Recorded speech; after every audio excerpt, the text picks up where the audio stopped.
Hola, bienvenidos a Sin Esperanzas, el show de los cinéfilos cuarentones, en el que un par de señores que nunca se subieron a un tranvía de llamado deseo y menos con ilusión, los reta a mantenerse despiertos durante los siguientes minutos en los que vamos a parlotear sobre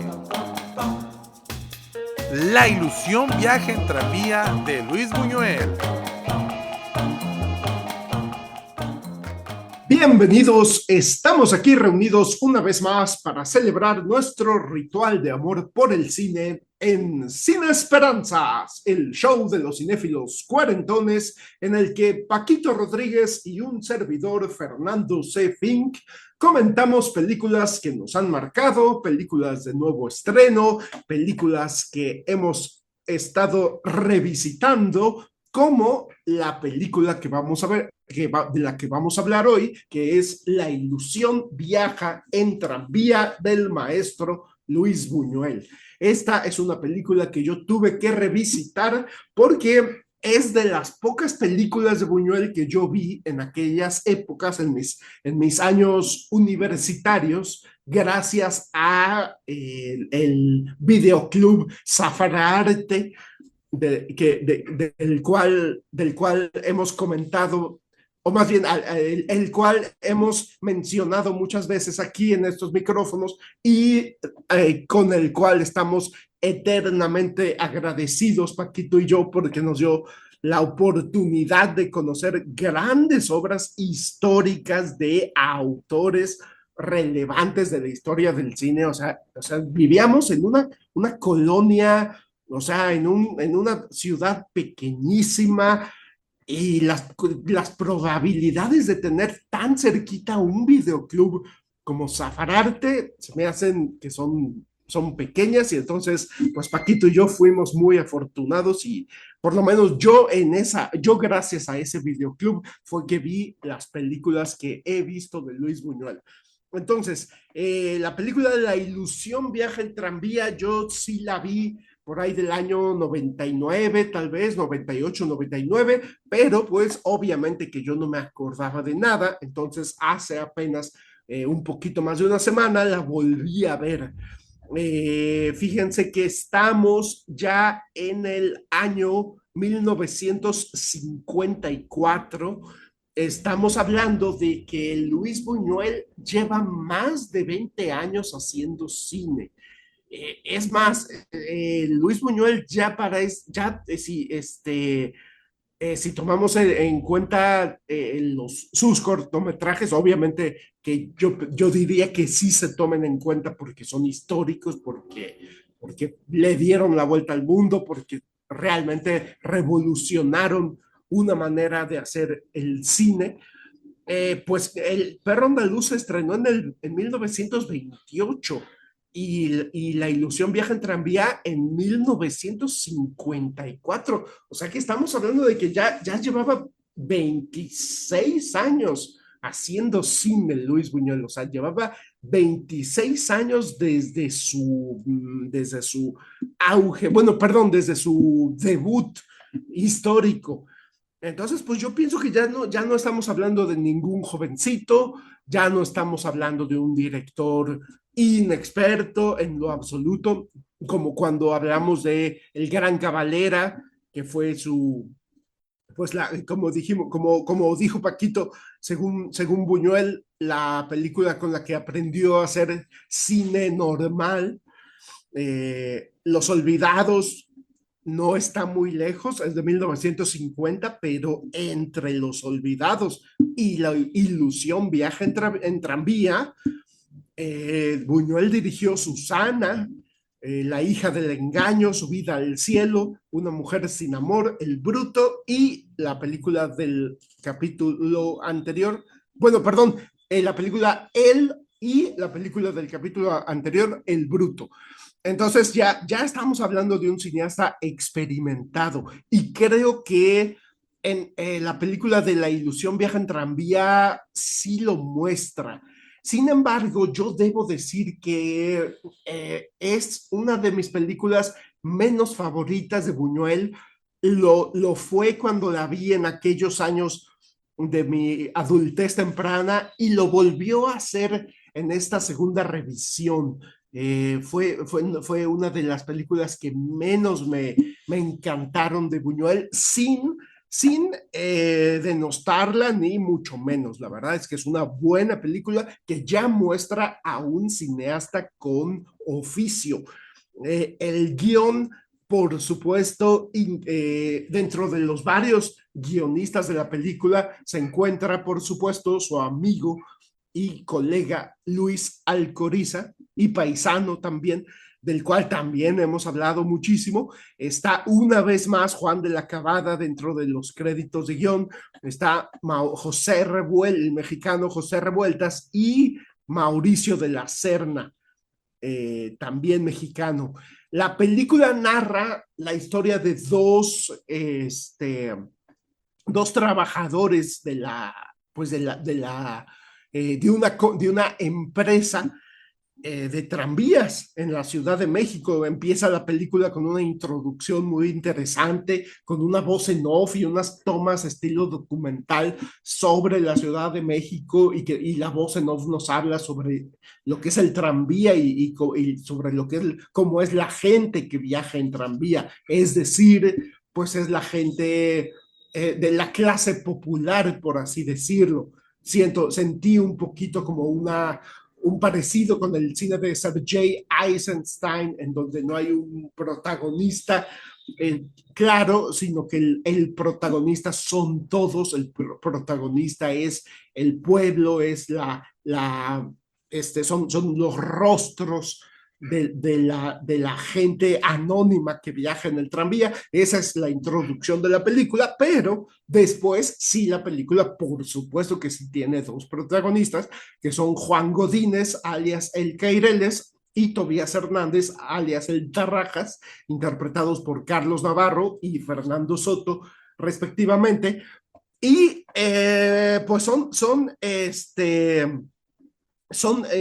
estos dos personajes son sorprendidos con la noticia de que el tranvía 133, que es en el que toda su vida o media vida llevan trabajando en ese tranvía, va a ser retirado del servicio.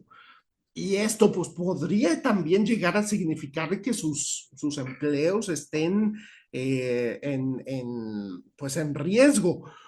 Entonces, estos dos personajes, me parece muy interesante la película porque tarda en arrancar. O sea, la premisa de la película es que se roban el tranvía, por decirlo de algún modo, y se lo llevan para un último recorrido no oficial por la Ciudad de México, durante el cual van teniendo diferentes aventuras y vamos conociendo diferentes personajes de la Ciudad de México que se instalan dentro de toda esta pléyade de personajes creados por Luis Alcoriza y por Luis Buñuel, que representan diferentes idiosincrasias, o que representan diferentes estratos de la sociedad mexicana, y esta película no se queda atrás en cuanto a su crítica al sistema socioeconómico que vivía México en ese tiempo. No se queda atrás en cuanto a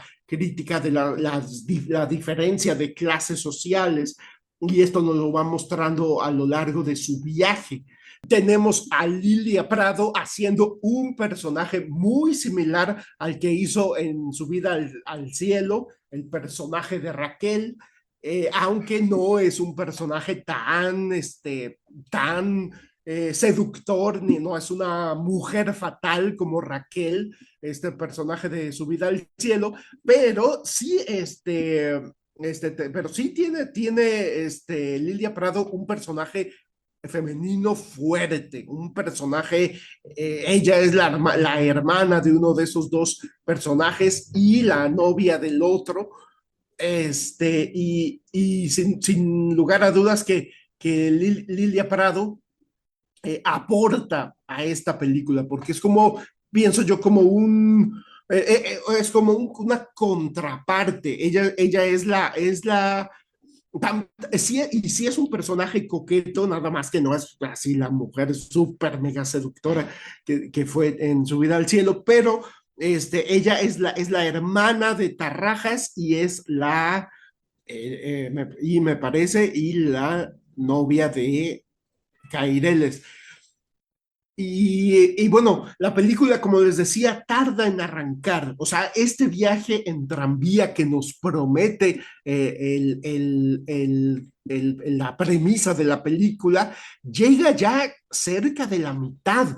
Antes de eso, todavía los personajes se van a una especie de pastorela, este, donde Lupita interpreta a Eva, Tarrajas interpreta al diablo y también interpreta a Adán, Caireles interpreta a Dios, o sea, todavía se van a esta representación en un bar, en una pastorela, en el barrio, se emborrachan, o sea, no es una película que en la que los personajes decidan llevar a cabo esta travesura, por así decirlo, de manera tan rápida, sino que tiene que llegar un momento en el que ya están lo suficientemente embriagados para decir, pues vamos a sacar por última vez el tranvía. Y se lo llevan en efecto en una última aventura por la Ciudad de México, como ya nos tenían acostumbrados Luis Alcoriza y Luis Buñuel, y también ya para estas alturas Juan de la Cabada, es una película, son personajes pintorescos, son aventuras memorables en lo que va sucediendo a lo largo de este camino, cuando una maestra con todos sus alumnos se suben, pero ya no la querían subir, pero hay todo un episodio en la que va el tranvía lleno de niños que se supone que van a Xochimilco, pero no llegan.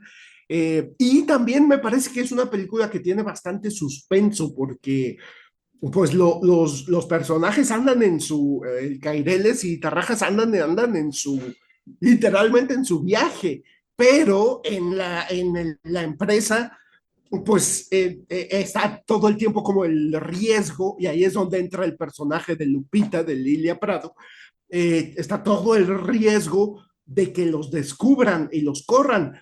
Y sí, en efecto, pues es inevitable que su jefe y que el dueño de la empresa se entere de esto, y ya no voy a mencionar más para no spoilear el final para el que lo quiera ver la película, pero pues yo me voy a reservar comentarios más específicos para mi segunda participación. Por el momento le voy a pasar el micrófono a mi compañero, amigo y hermano del alma, Paquito Rodríguez. ¿Tú cómo viste La ilusión viaja en tranvía? Hola Fernando, muchas gracias. Muy contento porque hemos ya grabado bastantísimas películas de Luis Buñuel. Empezamos en el episodio 13 con Un perro andaluz de edad de oro y las urdes. Después en el 15, El Gran Calavera. En el 17, Subida al cielo. En el 19 grabamos Él. En el 21, El Bruto. Y hoy toca la sexta película que filmamos de Luis Buñuel, La ilusión viaja en tranvía, que no es la sexta película de Buñuel, es la sexta película que elegimos nosotros, basadas en una lista más o menos arbitraria de qué películas me parecen más importantes de la filmografía de Buñuel. Esta película es de esas que él no consideraba particularmente propias, o mejor dicho, personales. Es una de esas películas que Buñuel hizo más bien como buscando trabajo para vivir. Sin embargo, sí es personal desde la perspectiva que la escriben amigos de él. Es una producción con un guión original, que es un guión que le surgió a, a sus amistades, basado o inspirado en una anécdota muy sencilla que es, desaparece un tranvía, hay peripecias en medio y el tranvía aparece, regresa otra vez al almacén. Eso es todo. A partir de ahí empieza. Pero esta sí es una película muy buena de Buñuel, para empezar, porque tiene la dudosa distinción de ser una de las primeras películas que filma Buñuel en México en las que no se queja ni de los actores, ni de los sindicatos, ni de nada. Es una película que le gustó, es una película de entretenimiento, eso es lo que quiero decir con que no es personal, es de entretenimiento y tiene el ojo Buñuel por todos lados. Sin embargo, este, se logra salir de esa lista que yo denominé las alimenticias, porque hay una serie de elementos personales que son fácilmente distinguibles, que están muy bien realizados y que fueron producto de la voluntad del director, no fueron producto del momento en el que se filmaron. ¿Con qué lo comparo? Pues con otras películas como por ejemplo Una mujer sin amor, como El río y la muerte, que siguen siendo películas de Buñuel, pero son películas de Buñuel muy simplonas o que pecan a veces de improvisadas en algunos, o mejor dicho, no es tanto que sean improvisadas, sino que son menos personales, vamos a decirlo así. Él siempre logra meter un poquito de Buñuel en sus películas, pero son menos personales. Entonces, Subida al cielo es una de mis favoritas, junto con El Gran Calavera y Los Olvidados, porque es un road trip urbano.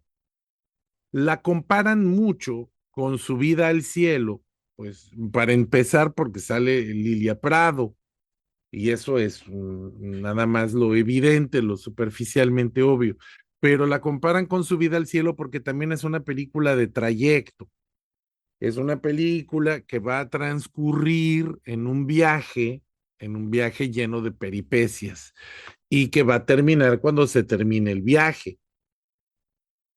Pero en realidad esa es la única cosa que tienen en conexión, porque La ilusión viaja el tranvía es una película urbana que retrata justamente la cotidianeidad de la Ciudad de México en los años 50 y que nos va a ir mostrando estampas de esa vida cotidiana, estampas que son muy reales.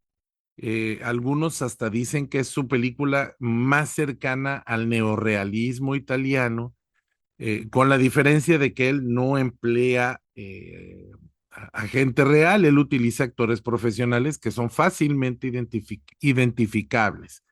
Entonces, Buñuel nos plantea esta situación absurda y ridícula que parece imposible y sacada de la manga, pero que es perfectamente posible y factible en una sociedad como la sociedad mexicana.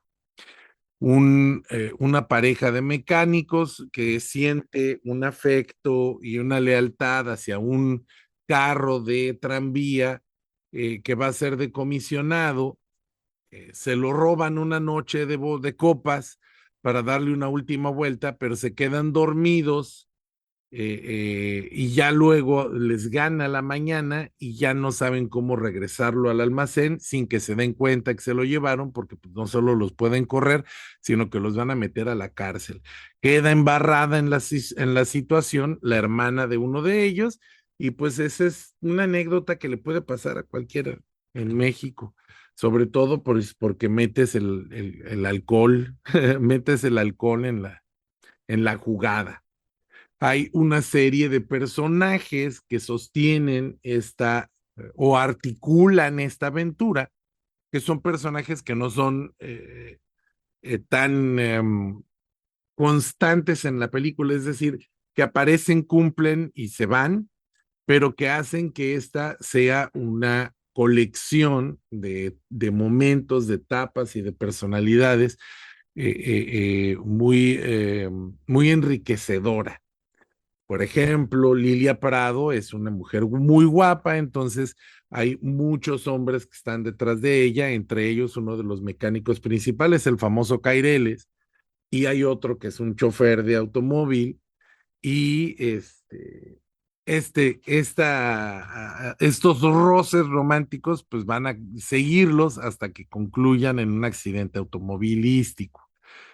Ese accidente automovilístico va a terminar en los puños, y eso es una situación súper mexicana. Yo creo que a todos nos ha tocado ver en algún momento en la calle situaciones así, o de repente tienes a los matanceros que acaban de salir del rastro y que ven la oportunidad de tomar el transporte público y se suben con un cuarto de res en la espalda que le llevan a la casa para la familia, y que como no les cobran el pasaje, y es que ellos no les quieren cobrar porque pues ya es un delito haberse robado el carro, ahora cobrar el pasaje pues es un doble delito, ya es robo, pero entonces en agradecimiento le regalan unos sesos de cerdo, o les regalan un poco de un hígado de cerdo, les van dando cosas, y esto es muy mexicano, sobre todo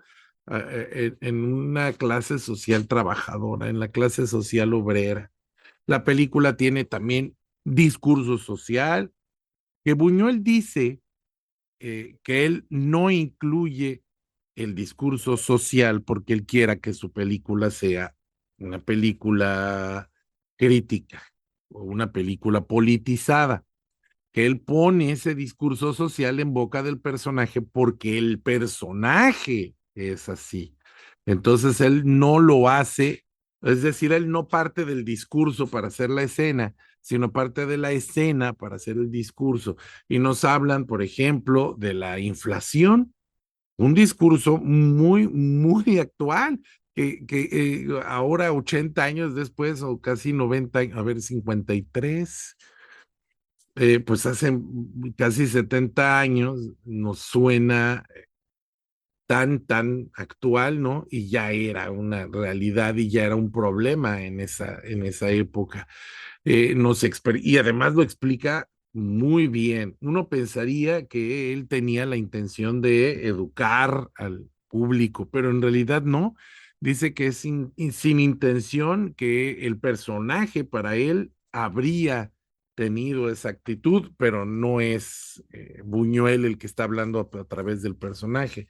También hay un momento en el que se suben unos pasajeros burgueses. Ya saben que ese es algo, una constante en las películas de Buñuel, este reflejo de la burguesía a la que él pertenecía, y se ofenden de que no les cobran. Se ofenden porque ellos dicen, estos creen que la empresa es de ellos y que ellos tienen derecho a hacer con las herramientas que no les pertenecen, hacer lo que quieran. O sea, ahí hay una súper crítica al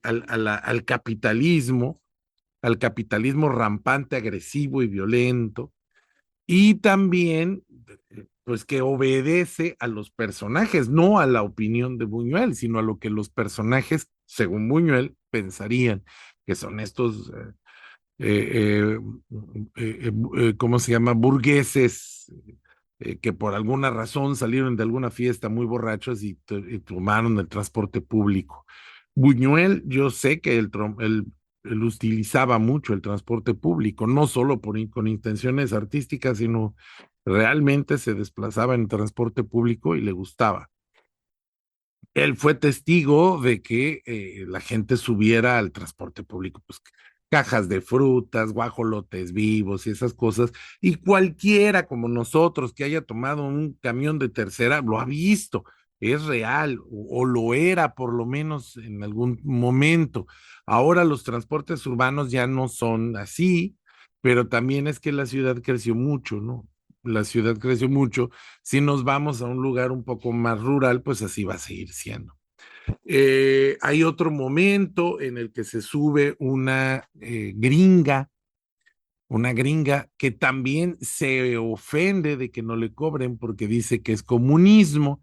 Y otra vez, no es que Buñuel quiera hacer, ¿cómo le llaman esto? Indoctrinación. No es que nos quiera adoctrinar, perdón. Indoctrination es en inglés, adoctrinar, sino que ese personaje va a tener esa reacción en función de lo que la rodea y de que lo rodea. Hay muchos, muchos momentos muy mágicos porque justamente es lo que hemos platicado en otras películas, particularmente en Subida al Cielo.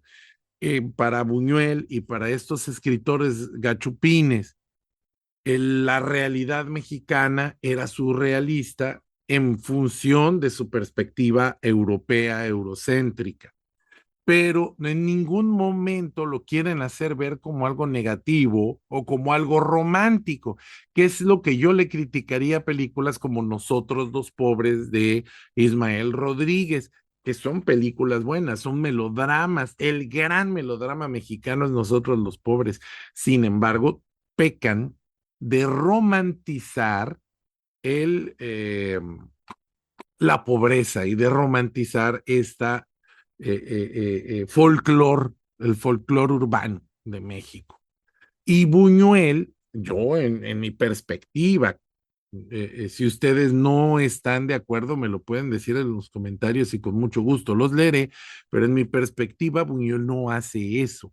Buñuel lo ve con folclore porque para él lo es, porque él es externo, él es un observador externo, pero sí nos hace ver que esto es normal, que esto es cotidiano, que así para nosotros eso es normal y es la vida no, común. Entonces ese es el valor que yo siento que tiene La ilusión viaja en tranvía y que la hace especial, que siendo una película común, una película de entretenimiento, una película alimenticia, si lo quieren llamar así, consigue hacer un retrato casi antropológico de la cotidianeidad en la Ciudad de México en los años 50, que no es muy diferente a lo que es hoy, pero sigue teniendo un valor folclórico, sí, pero más bien antropológico. Esa es mi observación. Hay otros detalles que se pueden valorar de la película. El surrealismo que siempre estuvo presente en Buñuel, por supuesto que va a estar presente. Y de nuevo, más allá de ese surrealismo que hemos dicho que es inherente a la sociedad mexicana, también hay un surrealismo que es voluntario y que es intencional de Buñuel. Y también va a estar esta vocación social que de nuevo dice Buñuel no lo hizo con la intención de adoctrinar, sino como parte de la historia, pero sigue siendo una película que tiene muchos valores. Tiene una fotografía excepcional. Hay ratos en los que filman en escenario, hay ratos que filman en locación, pero la fotografía tiene una calidad muy buena, muy profesional, y eso se debe justamente a que Buñuel ya sabe perfectamente hacer cine, ya domina la, ya domina el oficio, ya domina el oficio cinematográfico y ya no es, técnicamente hablando, ya no es improvisado. Pero bueno, voy a parar aquí y voy a devolverle el micrófono a Fernando para tener algo que decir en la próxima participación y pues para escuchar los comentarios más puntuales de Fer en esta película. Es la sexta que abordamos de Luis Buñuel. ¿Cómo la ves, Fer? Muchas gracias, Paquito. Muy interesante todos estos comentarios que nos haces sobre la película de La ilusión viaja en tranvía. A mí no me queda más que coincidir contigo cuando dices que es una película ligera, es una comedia ligera. eh, Sin embargo, yo tampoco diría que pertenece a las alimenticias de Buñuel, porque como tú bien mencionas, está escrita por sus amigos. Él no tiene crédito de guionista, pero al parecer sí participó, por supuesto, en el argumento, en la creación de la historia. Y aunque la intención de Buñuel no sea adoctrinar, pues yo creo que sí, esta película sí se instala en una más de sus comedias de tipos que son tan características de él y de su colega Luis Alcoriza, que son comedias de tipos porque literalmente nos van mostrando personajes que representan bueno, la comedia de tipos, yo no sé mucho sobre géneros dramáticos, géneros de teatro, pero al parecer la comedia de tipos es como el Chavo del Ocho, micro, ¿cómo le llaman? Microcosmos en el que nos muestran personajes que representan diferentes aspectos de la sociedad y la definición de comedia de tipos dice que representan diferentes vicios de la sociedad. Entonces, pues sí, yo pienso que esta película no está exenta de crítica, aunque la intención de Buñuel no sea adoctrinarnos, pero no está exenta de crítica porque pues sí hay como una muy marcada esta diferencia que hay también en otras películas de Buñuel, pues esta diferencia de clases sociales, como lo que nos mencionabas, de los burgueses que se enojan, o sea, que se treparon porque se pasaron toda la noche de fiesta y que les dicen mejor no, le dicen mejor no pague, pero como tú dices, ellos le están diciendo no pague pues porque ya de por sí es un delito llevarse el tren, el tranvía, pues pues ya de andar cobrando, pues ya sería, o sea, sería el colmo del cinismo, pero como tú bien nos mencionas, estos burgueses se lo toman por el lado de, pues como que se ofenden, ¿no? O sea, como alguien de mi estatus va a recibir casi caridad o limosna, y lo mismo pasa con la chica estadounidense, ¿no? Que le dicen, no pague mis, y la chica no, y lo que tú mencionas de que hasta se echa un choro sobre el comunismo, o sea, hasta lo interpreta del lado del comunismo, o sea, que yo sí creo que hay una visión muy ácida por parte de Buñuel, aunque no lo parezca, creo yo que tenía una lente muy incisiva que no escapa a esta película en cuanto a pues todas los mil matices que tiene la historia. También a mí me llamó mucho la atención al final, cuando pues les están dando a entender que a lo mejor los corren pues, por lo que hicieron, y ellos se defienden diciendo, pero nosotros fuimos los que arreglamos el tren, o sea, o sea, gracias a nosotros el tren está funcionando. Y el supervisor les dice algo así como, todos los excesos son malos, incluso la eficacia. O sea, incluso haber sido tan eficaces porque llevaban toda una vida trabajando en el tren y que lo arreglaron de manera tan aparentemente fácil, lo repararon de una manera que para ellos es fácil, pero que no cualquiera lo habría dicho, y que le salen con que hasta el exceso de eficacia es malo, pues es como descorazonador. O sea, para mí sí hay pues una crítica, una sátira, no sé si estoy correcto utilizando ese término, pero sí hay una visión crítica por parte de Buñuel en donde pues hasta resulta un poquito agridulce. Yo también coincido plenamente contigo en que muchos equiparan la ilusión viaja en tranvía con subida al cielo, porque en ambas se trata de un recorrido en el que vamos conociendo a diferentes personajes y en el que se hace este estudio que, como bien mencionas, es prácticamente antropológico por parte de Buñuel y de Alcoriza que hacen en sus películas, incluyendo yéndonos hasta Mecánica Nacional, que también es otro ejemplo de película de un trayecto en el que vamos conociendo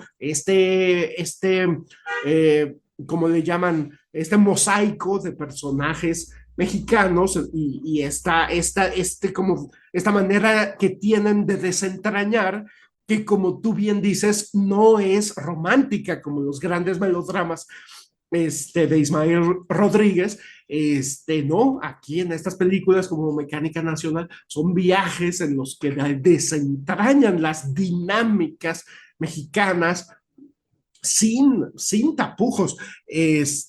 También está el personaje el político, como siempre, el político oportunista, el abogado, que la verdad no me atrevería yo a decir qué es lo que está representando aquí en esta película, pero también siento yo que es como parte de otra vez siento que lo que hacen Buñuel y Alcoriza es como jugar un poquito a la lotería y van haciendo, sacando personajes estereotípicos y al final es como ir llenando un cartón de lotería, ¿no?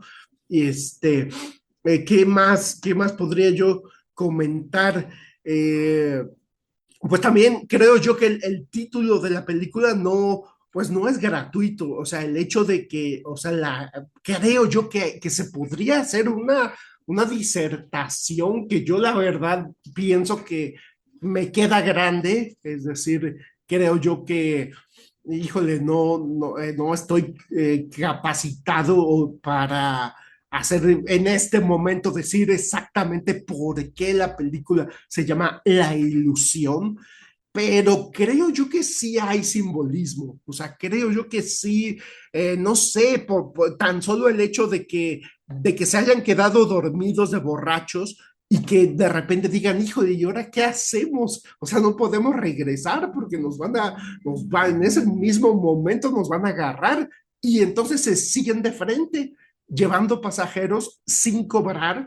Creo yo que hay ahí un dejo de ilusión, como de una fantasía de que tal vez pudiera echarse atrás esa decisión de que el tren 133 deje de funcionar. ¿Podría yo especular un poquito sobre el título de la película, que hay como una ilusión ilusa, válgaseme el término, una ilusión ilusa de que pudieran no perder su chamba estos dos personajes o de que pudieran las cosas regresar a la normalidad? También el hecho de que pues todos los personajes que se suben, pues cada uno tiene su propia ilusión en la vida, ¿no? Y todos, como tú nos los mencionas, los matanceros, los alumnos, los chavos con la maestra, pues cada quien tiene también su propia ilusión, o sea, el mexicano promedio, el mexicano de la clase baja, eh, pues así como tú bien nos comentas de los melodramas románticos, como nosotros los pobres, pues nos hablan de las ilusiones de la clase obrera, de la clase trabajadora. Creo yo que esta película también nos habla sobre sus ilusiones de manera muchísimo más crítica y muchísimo más consciente, que como tú bien nos mencionas, hasta nos hablan de la inflación, o sea, hasta el profesor, como el director de la pastorela, se avienta un discurso que, como tú bien dices, que como dijo Buñuel, no es que yo estoy tratando de dar una lección sobre la inflación, sino que eso es lo que diría el personaje.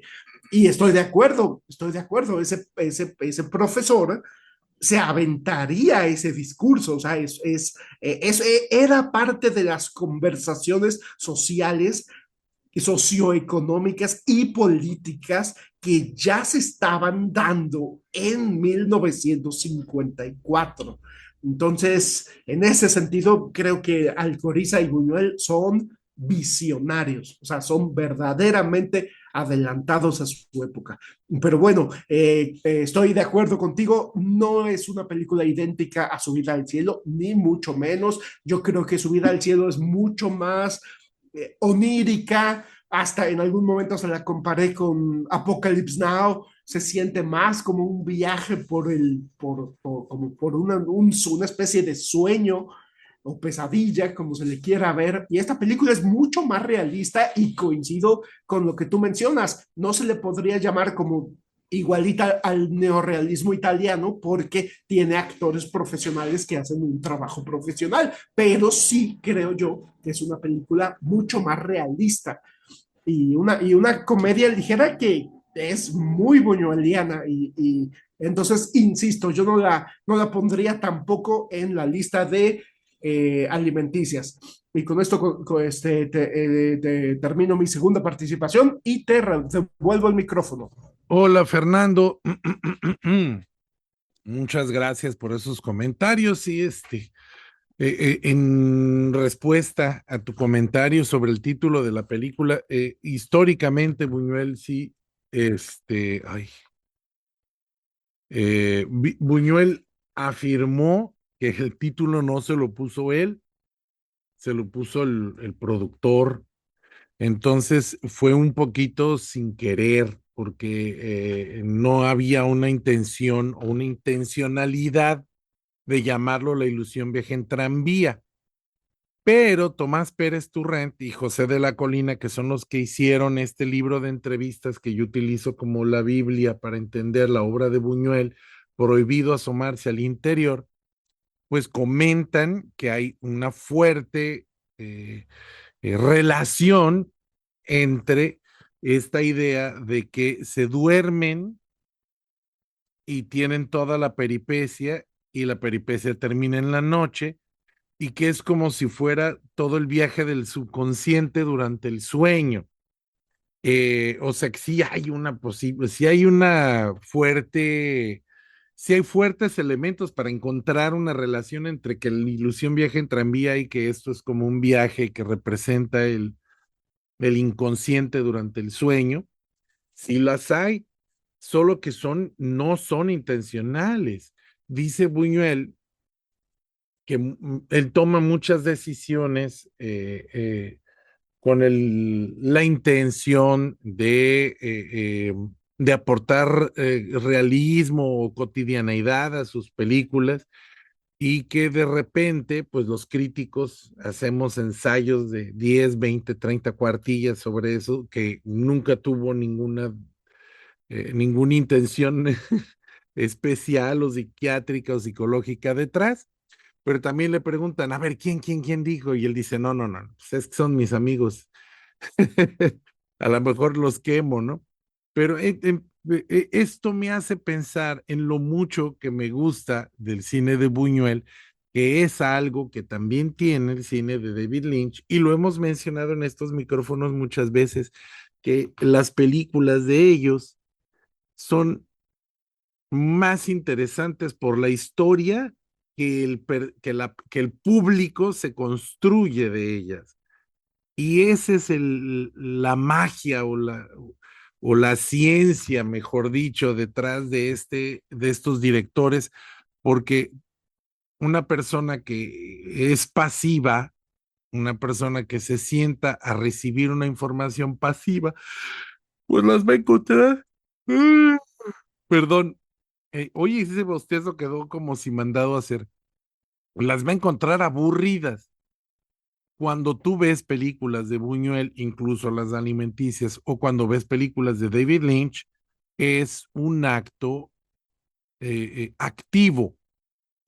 Participas en la creación de la obra, porque la película va a ser muy diferente para mí que para Fernando, porque los dos activamente vamos a estar construyendo sentidos. Y cuando sales de la película y la empiezas a conversar, como hacemos nosotros, crece más. Y esa película de 2 horas ahora dura 8 horas en nuestras mentes y se va a seguir creciendo cada que la vuelvas a ver y cuando la compartas con otras personas. Y ese es el chiste, eso es lo que deberían hacer todas las películas. Entonces, en el caso de La ilusión viaja en tranvía, el título que no se lo puso Buñuel y que no fue intencional y que no tenía ningún significado oculto, pues va construyendo estos significados que son perfectamente válidos porque además son significados, eh, eh, perdón, sí, son valores o significaciones que damos a partir de elementos que podemos demostrar y comprobar en la pantalla. No son inventos nuestros, están ahí, los podemos comprobar visualmente en la pantalla. Entonces, eso hace que la obra sea más valiosa. Y insisto, es aparte de esa visión antropológica que yo dije en mi primera participación, como por ejemplo cuando se suben los niños huérfanos. Y cuando se suben los niños huérfanos es una situación súper surrealista porque los niños se roban una botella de alcohol y se empiezan a emborrachar y la maestra no hace nada o no le ve o no se da cuenta o no le importa porque los niños huérfanos tienen todos el mismo apellido. Bueno, los que son huérfanos tienen el mismo apellido y todo eso es histórico. Hay muchos apellidos en la actualidad que se originaron en los orfanatorios, como por ejemplo Esposito, de la Piedad, ese tipo de apellidos fueron apellidos que nacieron en los hospicios, se los ponían a los niños que no tenían papás y que pues esos niños fueron teniendo familia y fueron creciendo y ahora son familias de verdad y el apellido pues ya se convirtió en un apellido legítimo. Bueno, pues así en esta película sale que todos los niños tienen el mismo, los niños que tienen el mismo apellido es porque no se conoce sus padres y fueron registrados con el mismo apellido. Incluso hay una anécdota terrible de un viaje que hicieron a Xochimilco o a no sé a dónde, que se ahogó un niño, se hizo una escandalera hasta que descubrieron que era un niño sin padres y entonces pues se acabó el problema. Es desgarrador, aterrador, pero es muy real. Pero nosotros a partir de ahí podemos hacer toda una interpretación de que Buñuel está tratando de recuperar esta ideología que tenían los olvidados de los derechos de los niños. Pero eso ya es algo que construimos nosotros. También no es gratuito que el niño se asome y que le digan, mira, ahí está tu mamá, y se ve una actriz subiéndose las medias y creen que es una prostituta, en realidad están filmando una película. Pero esto nos hace referencia, por supuesto, a ese insulto de que tu madre es una, que no lo vamos a decir para que no nos censuren. Pero de repente este mismo niño bajan y se le queda viendo fascinado a la mujer. Por un lado, es sensual, pero por otro lado también, pues sí, él quiere una mamá. Y se acuerdan que hablamos de que Buñuel tiene esto de que la mujer que es la mamá y la mujer que es la prostituta. Ah, bueno, pues, por ahí sigue esa imagen. Es mi interpretación, no la de Buñuel. Entonces, pues sí, esta de la ilusión vieja en tranvía está lleno de estas imágenes oníricas que nos hacen presumir que efectivamente es como el viaje del subconsciente a través de la mente. Hay una secuencia muy buena en la que Lidia Prado va caminando por la calle y se cruza con un montón de cabras que van en sentido contrario y es una imagen súper, súper surrealista. Alguien le dijo, creo que fue José de la Colina, le dijo a Buñuel que esta película era como un collage de los que hacía Marx Ernst. Y pues sí, él estuvo de acuerdo en que es una interpretación a posteriori, pero que efectivamente pues sí se puede interpretar de esa manera. Como un collage surrealista, tienes una imagen de un tranvía y tienes una imagen de un santo y los pegas para hacer otra cosa. Este, la película, por supuesto, pues va a narrar todos esos elementos de la idiosincrasia mexicana, va a salir también la superstición y la religión supersticiosa como se vive en México y la gente que se aprovecha y que explota eh, este fanatismo religioso del mexicano pues, para enriquecer. la película tiene también un personaje que es el antagonista, y este antagonista es Papá Pinillos, un hombre que trabajó toda su vida en la empresa como no es checador, lo que es inspector, pero que ahora ya lo corrieron porque tiene un problema cardíaco que hace que hace peligroso que él esté encargado de conducir el autobús y de ser más que un burócrata. Entonces pues le dan su cese, le dan su pensión y adiós. Pero es de estos señores que está completamente enamorado de la empresa, es un hombre, un company man que le llaman en inglés, y a pesar de que ya fue cesado, pues sigue tomándose muy en serio su trabajo. Es un amor que le tiene al trabajo demasiado profundo, ya patológico, incluso molesto para la empresa, porque él parece que constantemente está haciendo ese tipo de llamadas inoportunas, y él se da cuenta de que el autobús de que el tranvía fue robado, y hace hasta lo imposible por evidenciar a nuestros compañeros.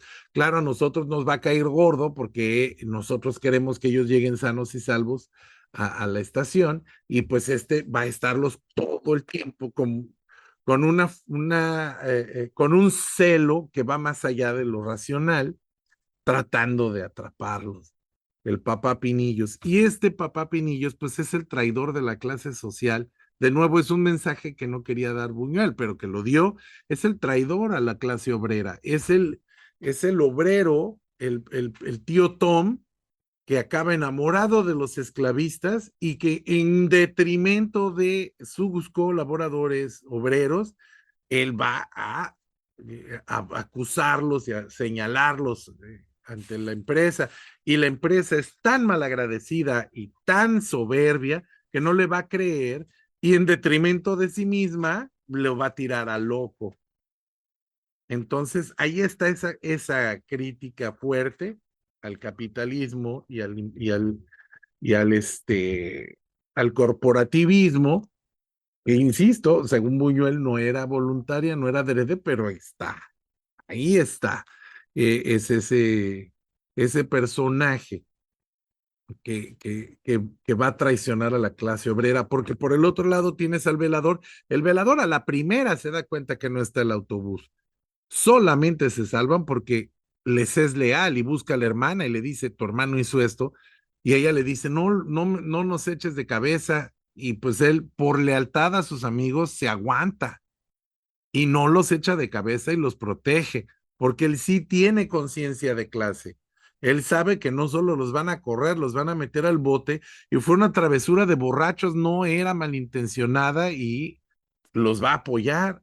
Tiene esa empatía, una empatía que papá Penillos no tiene porque está tan infatuado con la empresa, tan obsesionado con la empresa, que hasta la misma empresa ya no lo quieren, ya quiere que los dejen en paz. Bueno, voy a dejarlo aquí. Le mando un fuerte abrazo y saludo a los sospechosos comunes de siempre, en particular a Abraham González, a Fernando Rivero, a Briseidi Torres y a su familia, por supuesto, a Víctor Domínguez, mi hermanito, el primero que escucha el programa, yo estoy seguro de eso, a Carolina González, nuestra productora ejecutiva, que hoy le tocó cargar un perrito muerto.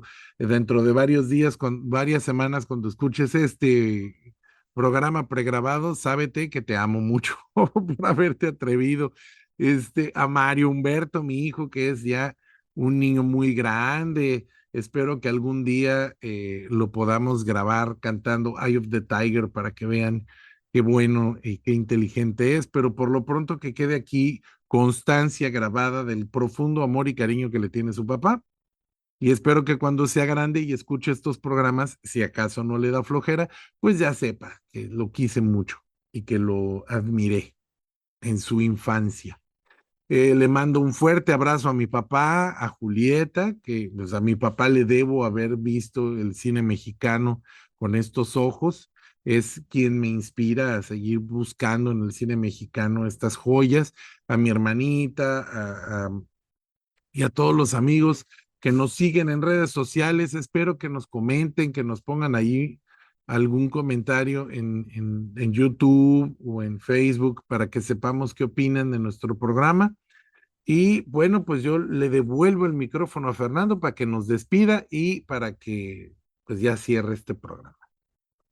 Muchas gracias, Paquito. Pues voy a cerrar con un comentario, así como cuando digo que no me queda más que coincidir. En este caso voy a decir, no me queda más que retractarme, porque hace rato dije que la película no era onírica y dije que subida al cielo sí, pero me estaba yo basando única y exclusivamente en el tratamiento visual, en la fotografía, en esos momentos en los que el autobús va viajando y que yo no sabía que que esas tomas, que va viajando por el camino rural y que yo no sabía que esas tomas fueron hechas en foro. Y claro que pues que echas en foro se puede hacer todo un manejo de luces que parece que estás adentro de un sueño, pero coincido, tienes toda la razón.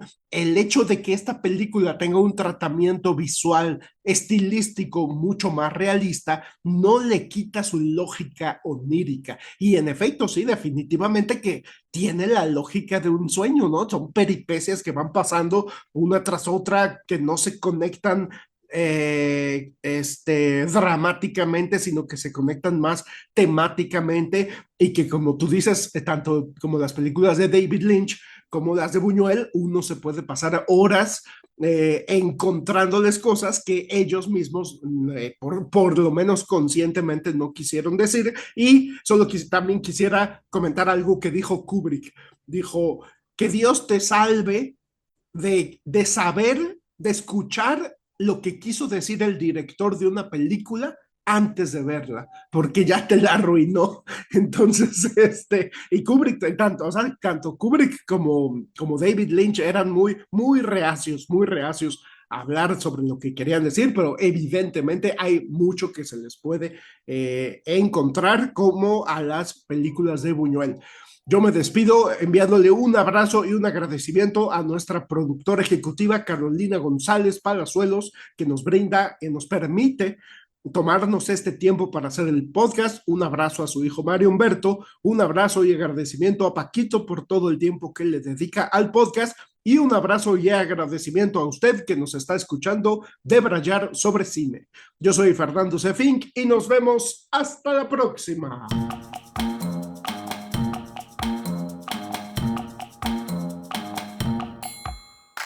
Esta fue la 7ª temporada de Sin Esperanzas, el show de los cinéfilos cuarentones, con Fernando C. Fink y Paquito Rodríguez. Puedes escucharnos en nuestra página de Facebook, nuestro canal de YouTube y también en Spotify. ¡Hasta la próxima!